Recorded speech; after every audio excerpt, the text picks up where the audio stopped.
If you're a community pharmacy and you're thinking about getting into long-term care at the home, what's some advice you would give somebody doing that? Yes. So, one of the biggest things that community pharmacies want to remember is just to document everything that you do, because the the the community pharmacy is so used to doing so much and not getting paid for it that Right. you want to make sure that you document it. Um, Second, the pharmacy world has this really cool thing now that's called a combo shop pharmacy. Yep. And combo shop allows you to have a retail NPI and a long-term care NPI under the same location. So don't question me on the nuances of state by state. I cannot confirm if it's approved in every state. Right. But what I can tell you is that this enables you to get paid properly for those patients that qualify for long-term care at home under a long-term care NPI without having to open a whole new pharmacy or Right. utilizing completely different staff to do it. Yeah. So let's think about it from the other direction. So we have a lot of customers who are big scale long-term care pharmacies delivering to SNFs, assisted living facility. If they want to start doing long-term care to the home, what are some of the things they need to think about that might be different from what they're doing today? Discharge. Discharge.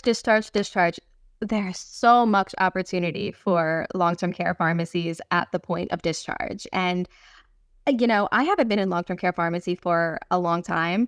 I grew up in community world, and I Yeah. still very much see myself as a community pharmacy.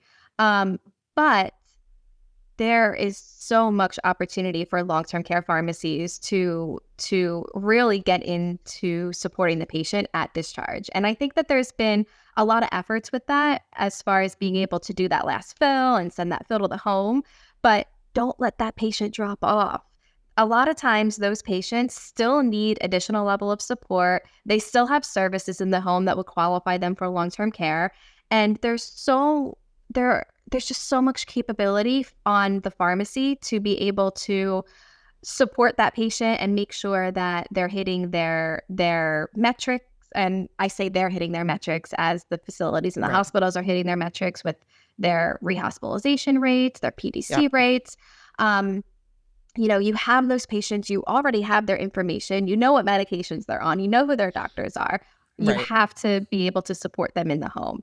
So I think if the long-term care pharmacies can start really embedding themselves with discharge teams and marketing themselves as a pharmacy who can help support those discharge teams, Right. get that patient home safely and stay home, there's just a huge opportunity there for long-term care to pick up in the home. So you're working directly with sort of hospital teams and rehab facilities or other facilities that might have patients for a period of time and then send them back to their house. Is that where you're building those relationships? So there's opportunity for relationships to be built there. At Centennial, again, we started as a community pharmacy. Yeah. So we actually do the community side where we work directly with the providers and different entities that are in the community, like social work and care coordination companies. You have Interesting. home Yeah. care companies, and we get referrals for patients that way. I think that that's probably the market that community pharmacy would want to focus on, and then your long-term care pharmacies are going to want to focus on your big facilities that are discharging and how can I keep that patient healthy and happy in the home post-discharge.